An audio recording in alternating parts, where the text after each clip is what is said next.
Big Impact, Modeling the Economic Fallout of Campus Closures. We're going to give our last few stragglers a couple of minutes to get in the meeting, so we're going to give it just 2 minutes and we'll go ahead and get started.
Good afternoon, everyone. Welcome officially to our webinar on Small Colleges' Big Impact, Modeling the Economic Fallout of Campus Closures. My name is Dr. Candi Clouse. I'm the Vice President of Customer Success and Education Services here at IMPLAN. And today I am joined by my esteemed colleague, Dr. Kristin Blazek, who's a Research Associate in the Center for Economic Development in the Levin College at Cleveland State University. Hello. Thank you so much for joining us, Kristin. Thanks for having me. Of course. For all of our guests today, if you have a question, please go ahead and just pop it in that question box or raise your hand. We hope to have time at the end of the webinar to answer all of your questions, but if we don't get to all of them, we will make sure to follow up with you right after the webinar. So what are we going to learn today? We're going to find out what happened at Notre Dame College, how you model the economic impact of something like the closure of a small college, and how we anticipate future college closures. So with that, we're going to talk about the last class held at Notre Dame College, and I'm going to turn things over to Kristin. Hello. So first off, I want to start with what is Notre Dame College? Notre Dame College is a small liberal arts college in South Euclid, Ohio. It closed this year in 2024. What I want to start with is, where is it in the country? I myself am in Cleveland, Ohio, so I'm in northeast of Cleveland or of Ohio. So I just want to make sure that we all know where we're looking and what we're talking about. South Euclid, Ohio is about 8 miles east of the city.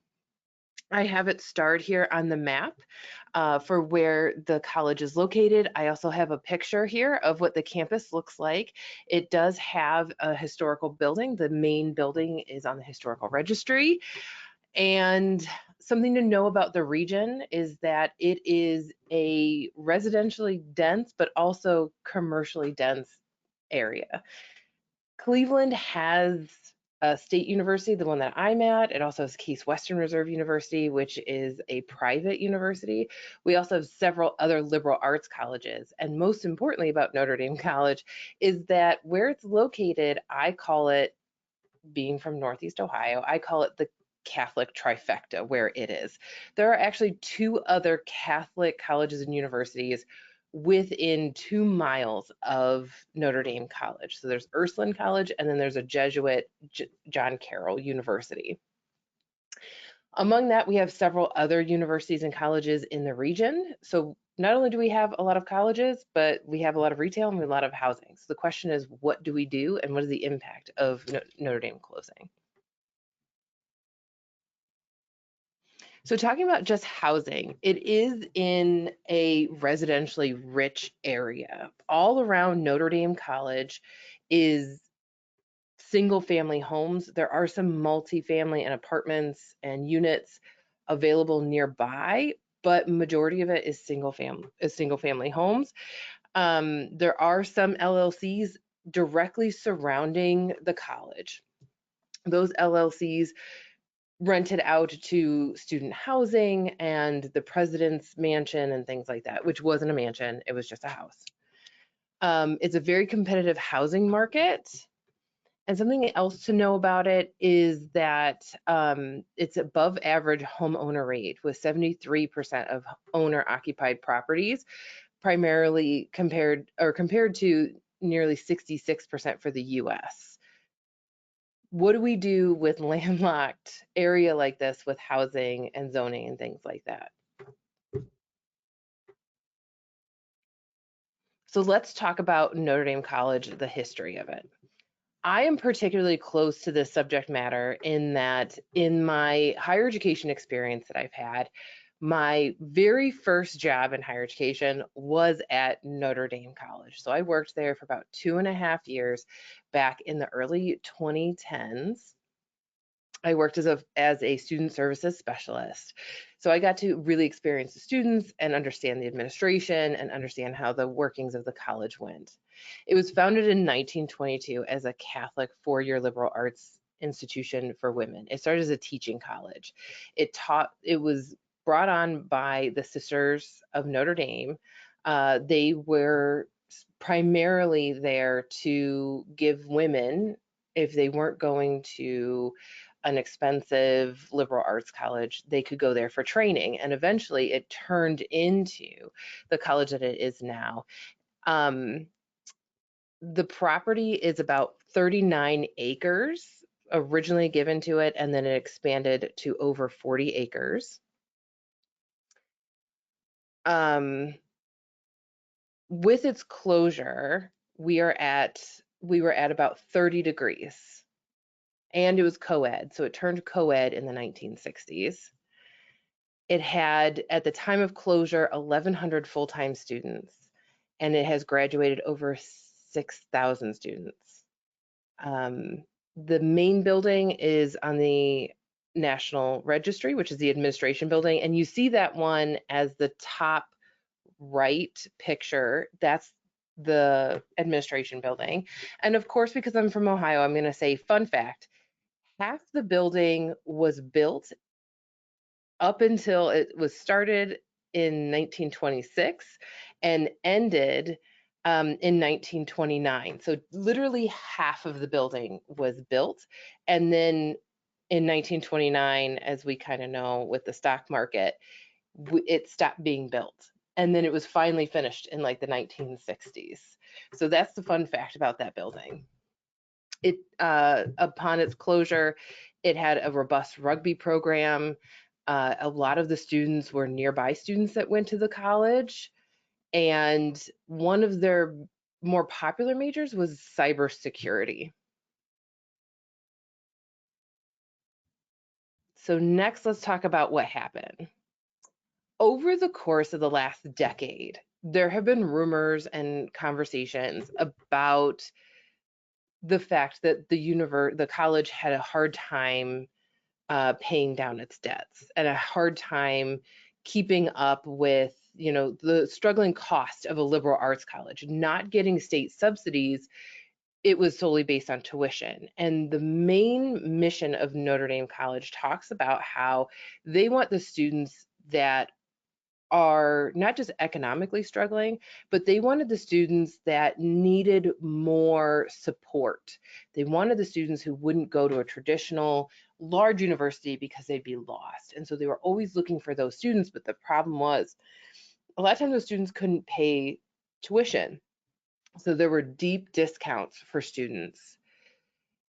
As it came closer to 2024, there were major conversations about Notre Dame maybe not being able to renegotiate a loan with the bank, having issues. And so much so is that there was conversations with my university in Cleveland about creating a satellite campus for Cleveland State University and utilizing Notre Dame College for that. So it would become a Cleveland State entity. However, those talks completely fell through, and the college announced its closure in February 2024.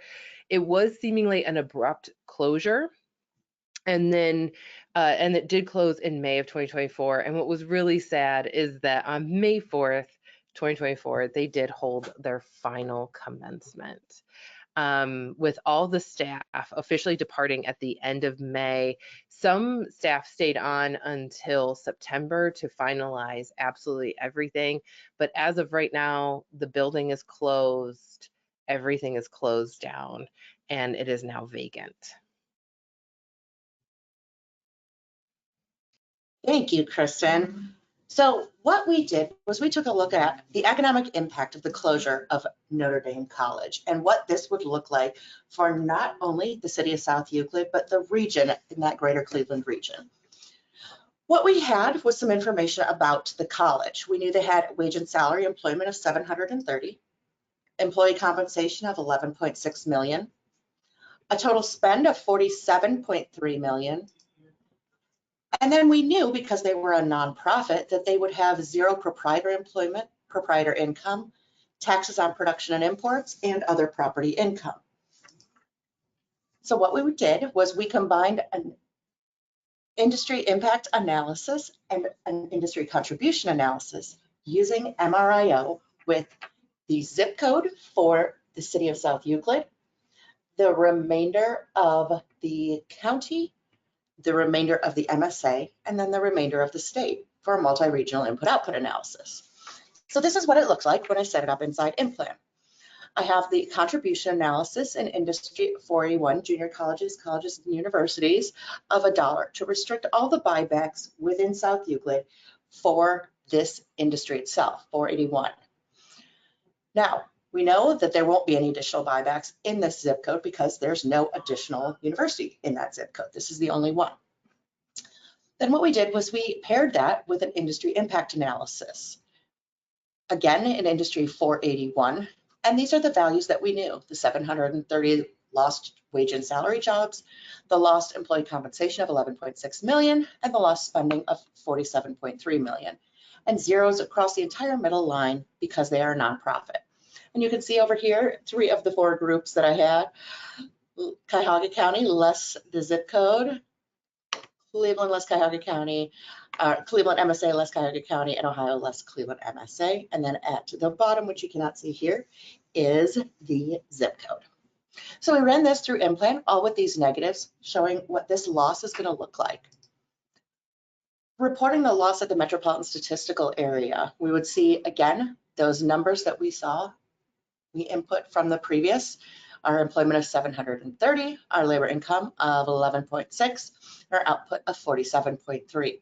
What that gives us in terms of direct, indirect, induced impacts: a total of 911 jobs lost, 21 million in labor income, about 31 million in value added or contribution to GDP, and 82 million in output.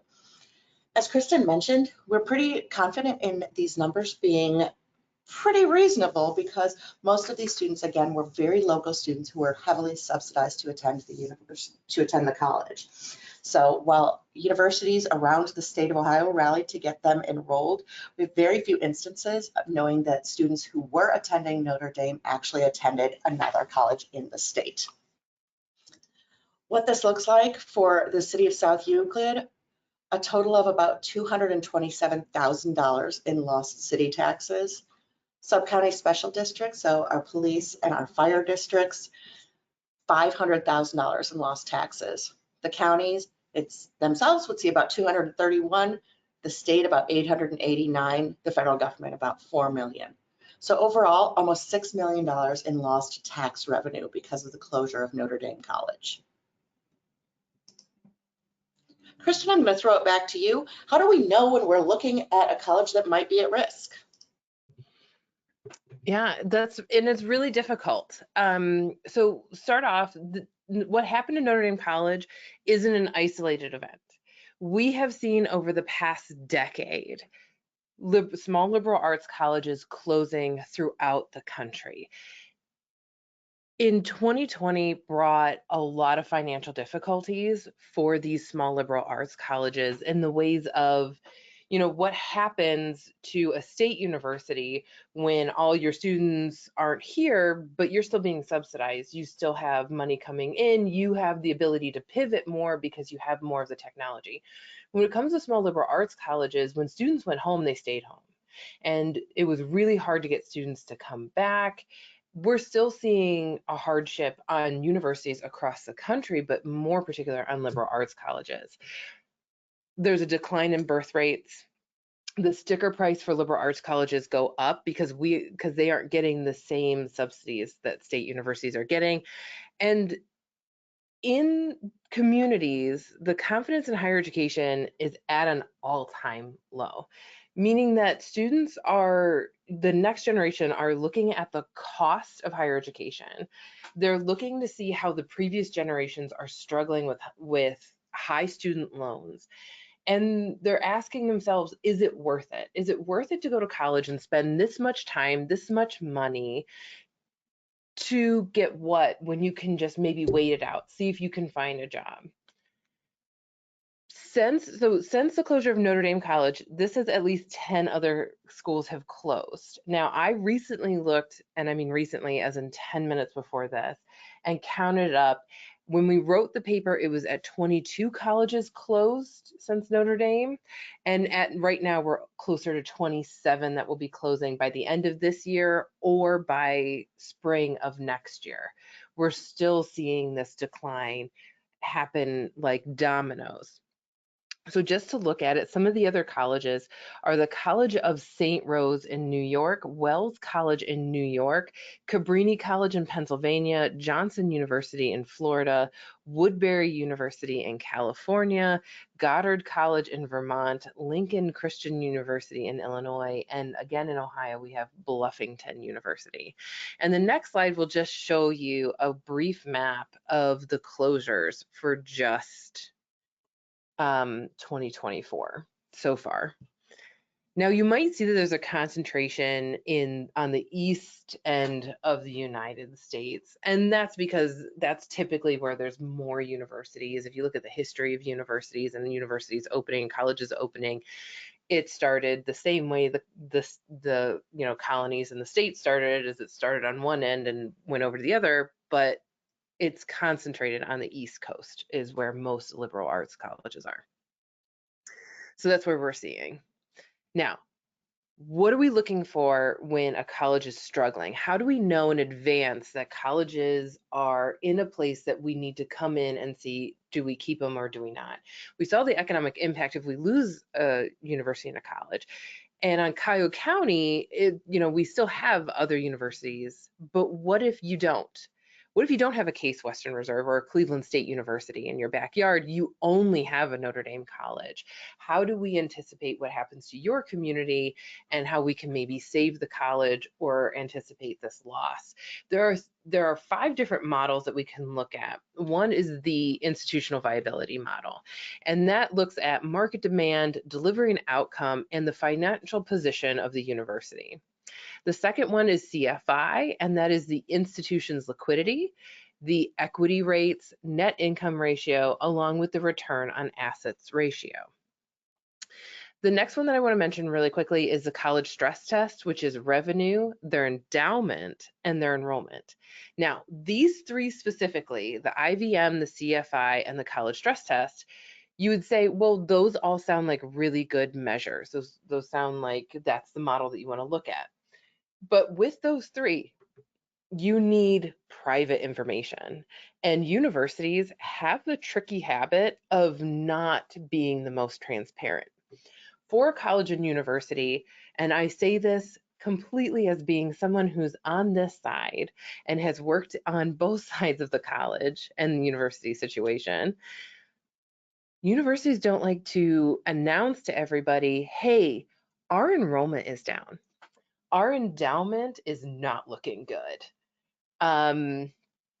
We've spent a lot of money this year and we are not going to make that up. They try and keep that as close to the chest as possible. So when you're looking at these 3 specific models, you have to have insider trading to know the answer to any of these 3. And it's really tough. So those ones are going to be really hard to even get. Now, the next two, the college scorecard, that came around with the Obama administration, and that is available to the public. You're welcome to go in, whereas the last three, those are done by firms, and you have to pay for someone to do it, and you have to have an inside. The college scorecard, you can go on right now, and I implore everyone to just go and have fun in the college scorecard. Go look up your college and look at where it scores and its financial stability. I've done it. I've gone and looked at other universities. I've have some colleges I'll read and be like, oh, they're in trouble, and I'll go under the scorecard and just look. The next one is the federal student. Oh, the college scorecard has things like how many students are enrolled, how many students are enrolled full-time, what type of students are enrolled, what their cost is, what their tuition is. Sometimes they'll put in there some financial numbers along with retention. To me, and this is my own expertise in that, retention is a big thing to watch for, how many students are coming in and staying and finishing. But the scorecard information, along with the next one I'm going to talk about, the FSA, the federal student aid information, are years old. So when I look at FSA, which is federal student aid, that's where all the federal student loans come from. That one requires universities, if you want the Title IV funding, you have to give them certain information, and then they make that public. So they have certain statistics. So when they look at your composite score to see whether or not you are going to, they give you a number on whether or not you're financially viable. And it looks at your primary reserve ratio, your equity ratio, and your net income. And it gives you a number. I can tell you, I looked today to see if it was updated. The last bit of data that they have for the FSA is 2020 to 2021. That's the last time it's been updated, which means that we are still looking at information during the pandemic when all the students were at home. Candi and I looked at Notre Dame College's FSA, and they, number one, didn't have a score for 2021. And then for 2019 to 2020, their score was not in a range of concern. Along with the college scorecard, which you could look at with Notre Dame College, they also were in a range of concern. So for Notre Dame College, you wouldn't be able to see it. And for all of these metrics, looking at the data, you're not going to be able to see it. It's a call for universities and colleges to be more transparent, which I'll talk about in the discussion. So what do? We have these metrics. We need to have more up-to-date transparency through the universities. And I'm not sure how to do that because it doesn't look great for a university. If you're a student or a parent looking for a university to be like, oh, they are not doing great financially, they're not doing great with enrollment, am I going to put my child in there and they're going to close down?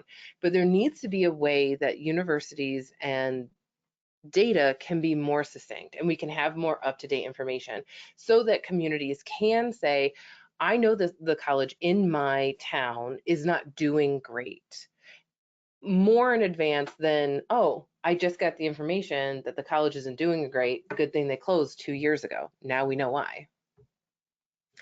We also need to keep looking at these national trends. Fewer students are going to college, and there's fewer students available to go to college. As we have that dip in birth rate, there's fewer potential students going to college that are 18. So is there a need in the market to attract other students, making sure that we are open to all students and not just the traditional 18-year-old? And more inventive ways to use some of these real estate properties. As these liberal arts colleges are on this decline, they are going to close down. We are right-siding ourselves almost. What can we do with these properties? An exciting development coming, after we wrote the paper is there are talks of Cleveland getting a national women's soccer league. And they would buy this property to be their training facility.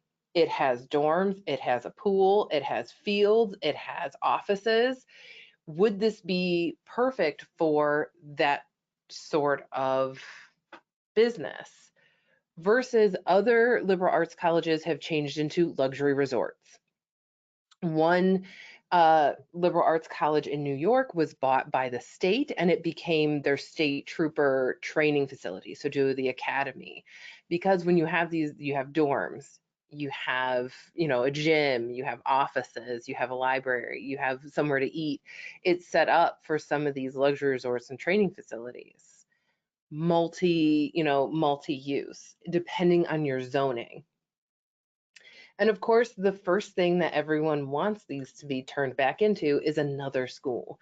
Whether that's viable or not is up in arms. But there is recently, actually, it was sent over to me today, is that the school closest to Notre Dame College is Ursuline College, another Catholic college. It's literally 2 miles away from it.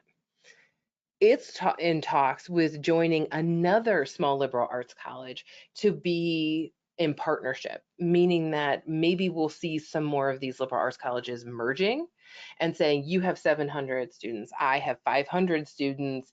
If we can share resources, we can work together to service all the students, and just start seeing a merger where you don't have a closure like Notre Dame. Instead, you merge with the next closest college or university, and that way you're still helping these students. One thing I do want to point out is that there's a scary statistic for students when colleges close, and that is only about 47% go on to the next university. And from that, it's only will transfer to another university. And from that, it's looking like only about 25% will actually graduate. And so when you have a population of students, like 700 some students,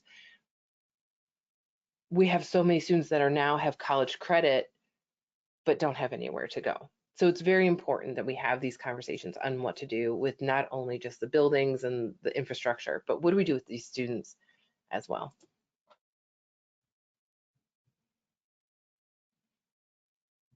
Excellent. We're now going to open it up to questions. So again, if you'd like to raise your hand, we could go ahead and call on you, or type your question in the question box and we will answer them live here. Oops, I went one too far. So the first question we have is, in addition to the impact of the loss to budget, did you examine the impact of the loss of student and visitor spending? We did not do that in terms of Notre Dame College, and here's why. Notre Dame College is a hyper-regional school, so it's really not attracting folks from outside of that initial kind of ring around the area. Because of that, we assumed that any students or visitors would be still spending their money in the same region because that's where they lived. So while they might not have spent their money specifically in South Euclid, they might have spent it in Bay Village or in Cleveland or in Lyndhurst, they were still going to be spending it within the greater Cleveland region. So we didn't want to overestimate what that loss would look like. I see we have someone with their hand raised. Daniel? Do you want to go ahead and unmute yourself and ask your question?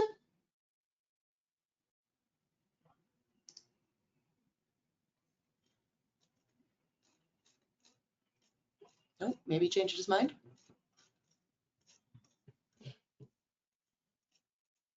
All right, next question.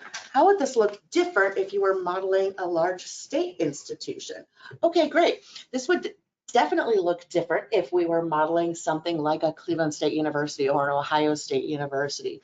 First off, going back to that last question, it's going to look different because we are definitely bringing people in terms of students and visitors from outside of the region. So we would want to capture all of those people coming in, whether it's for new student days or a football game, maybe even a basketball game. What is it going to look like when they come in and spend their money? Maybe they're staying overnight, things like that. We're also going to want to look at construction and capital investments. So for an institution that is closing, they're obviously not building anything or making any large purchases, but for an ongoing institution like a Cleveland State University or Ohio State University, we're going to see these huge investments that they make every year maybe this year it's redoing the basketball court, and next year it's a new theater, and the year after that it's some major biomedical supplies and equipment that they're purchasing.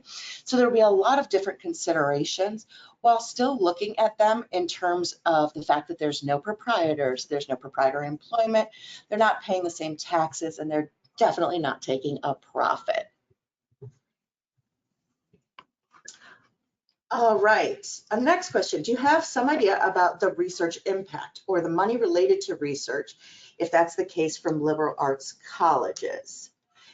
Now, I'm going to ask a follow-up question. I think this came from Daniel. The research, in terms of research they were doing on campus, is that what you mean? I'm guessing okay, Daniel says yes. So this is, again, a small liberal arts school. I'm guessing there wasn't a ton of research going on there, but I will defer to Kristin, who knows the institution far better than I do.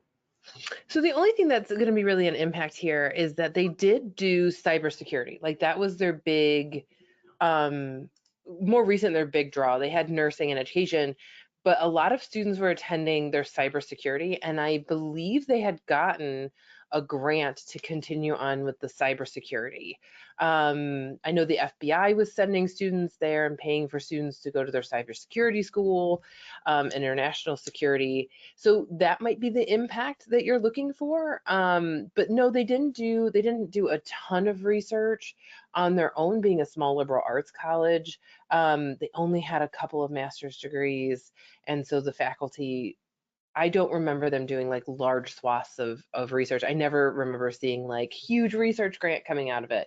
It was more so they got a grant for like the cybersecurity, if that answers your question. And to take that one step further, we only knew so much information that if we were doing this project for something like Cleveland State University, we'd be able to ask those questions of the administration about what their research spending was, about what their foundation spending was, and so forth. Given that this college was abruptly closing, we could only use the available information that we had and certain assumptions that we took into it. That flows right into the next question. Did you account for the fact that some students might transfer to other colleges in the region? Would there be much of an impact if the existing colleges could absorb these students without adding staff or professors? Great question. So our anecdotal evidence at this point is that most of the students are not transferring to schools, other schools within the state of Ohio, or anywhere, to be honest. We do know of a few, but because there are so few of them, we didn't want to model them. When we put the contribution piece in the model, we were restricting further buybacks to colleges and universities within the zip code that is South Euclid, but that doesn't mean that there couldn't be additional spending outside of that zip code within the remainder of the state of Ohio. So we're allowing for there to be growth in other colleges, while at no point making an assumption that any percentage of the Notre Dame students were going to attend another university. I want to piggyback on that one. So the closest university and colleges, so it's Ursuline College and John Carroll. Looking at both of them, especially like John Carroll, it's a vastly different university. Yes, they're both Catholic liberal arts colleges, but the students that attended Notre Dame College, the population are different than the population that attend John Carroll. John Carroll is what you would refer to as like a more prestigious university. It also costs more.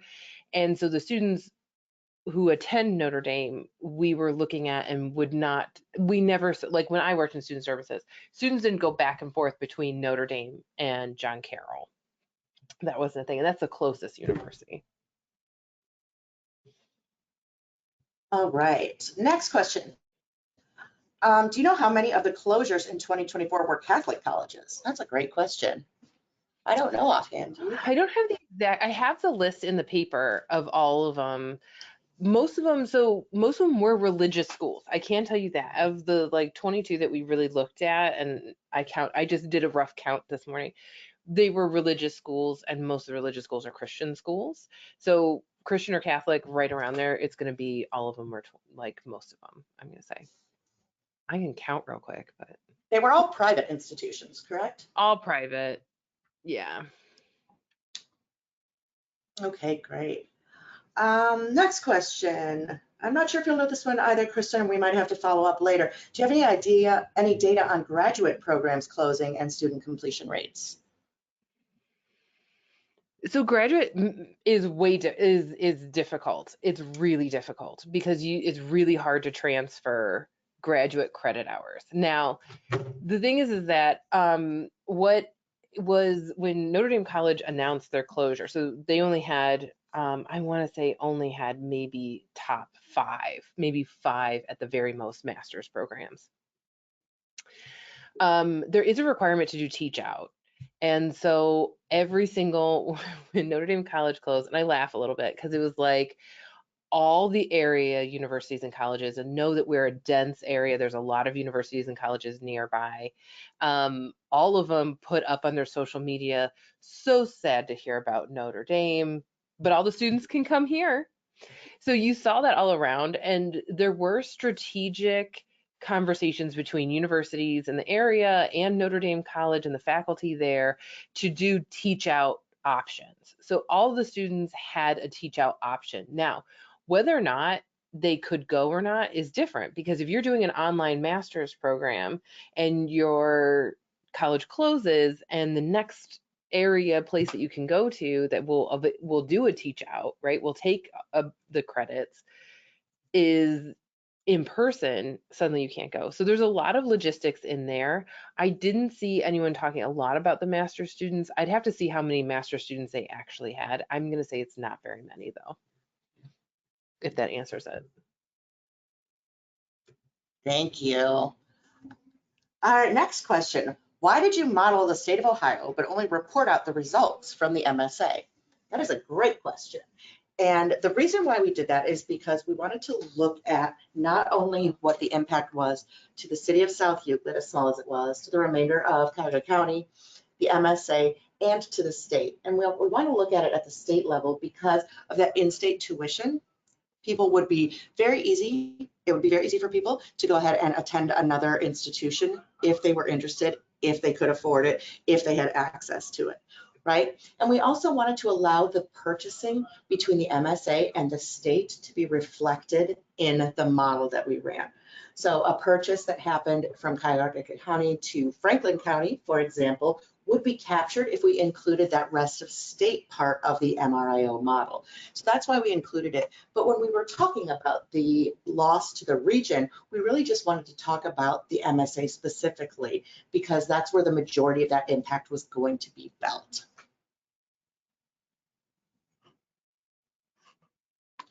All right, next question.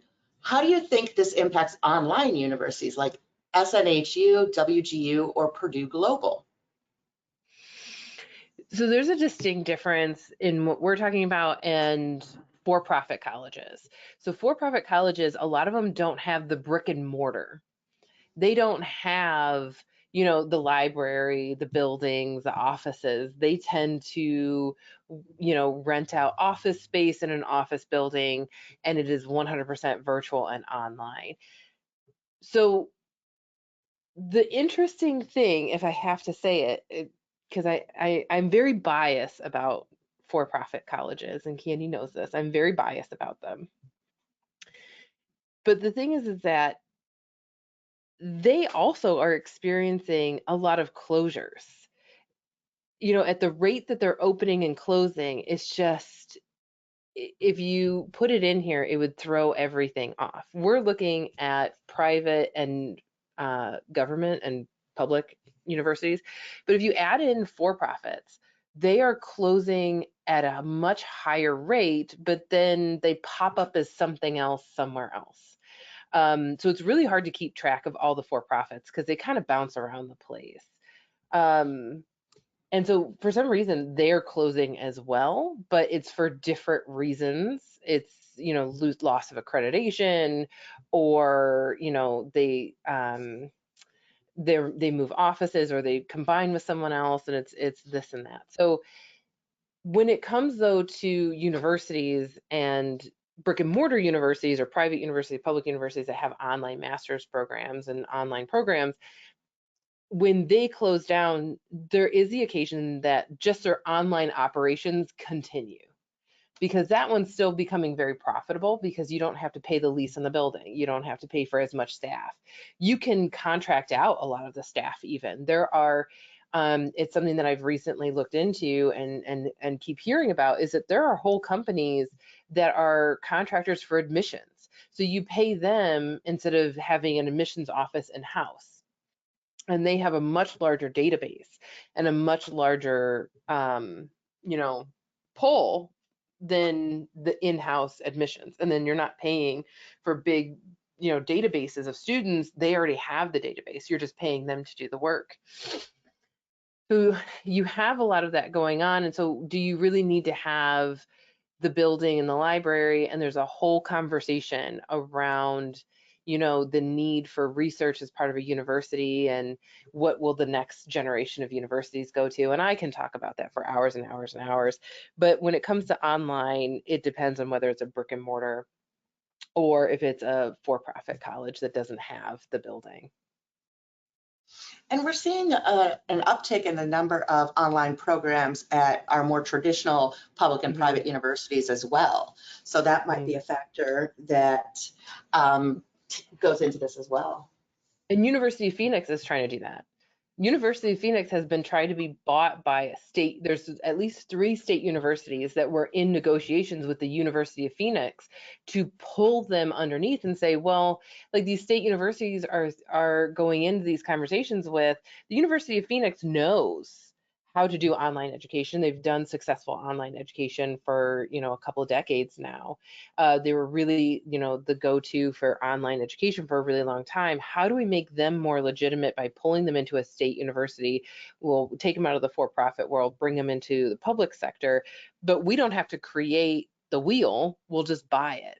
And so there are conversations with the University of Phoenix, and it'd be interesting to see if more state universities will start doing that, where they will buy a for-profit entity that does online and just bring it under their umbrella instead of creating a bunch of online programs as well. Fantastic. I think we have run out of questions at this point. So just to sum things up before we close out today, the reason Kristin and I were looking at this is because, one, this is a topic that is right in her backyard. And so it's really of interest to how the dynamics of the greater Cleveland region work and her specialization in higher education, but really to show what a huge impact these small colleges and universities have on their cities and their regions, and to make it known that they're not only important in terms of educating the next generation of our teachers and cybersecurity experts, but they're really economic engines for these small areas, right? So with that, Kristin, do you have any final thoughts for us? No, it's just there's an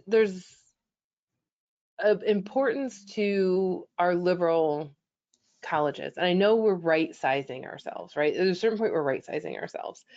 But to understand that it's not just the GDP, and that's very important. It's very important to look at that. And what I would also mention is to look at, these are students that, imagine going to college and being really excited and, going all out on your mascot and being really excited to be on campus and be with other students and learning, and you make a community, and then your community closes. And what can we do to help these students, on my end, to help these students continue on and maybe find a new home and find, that goal of bachelor's degrees? And when these students decide to come back, what can we do to make the transition and, to a new community that much easier? Thank you so much, Kristin. I really appreciate you joining us today. If you would like a demo of IMPLAN, feel free to reach out to us, implan.com/demo, or email sales@implan.com. We can walk you through exactly what we did today in this example. Anytime you need support, email us, support@implan.com, or visit support.implan.com, ignore that at there, and that'll take you to our support team here at IMPLAN. So with that, thank you so much for everything. Really appreciate you all joining us today. And Kristin, I appreciate you and your work on this topic. Have a wonderful afternoon, everyone. Have a wonderful afternoon, everyone.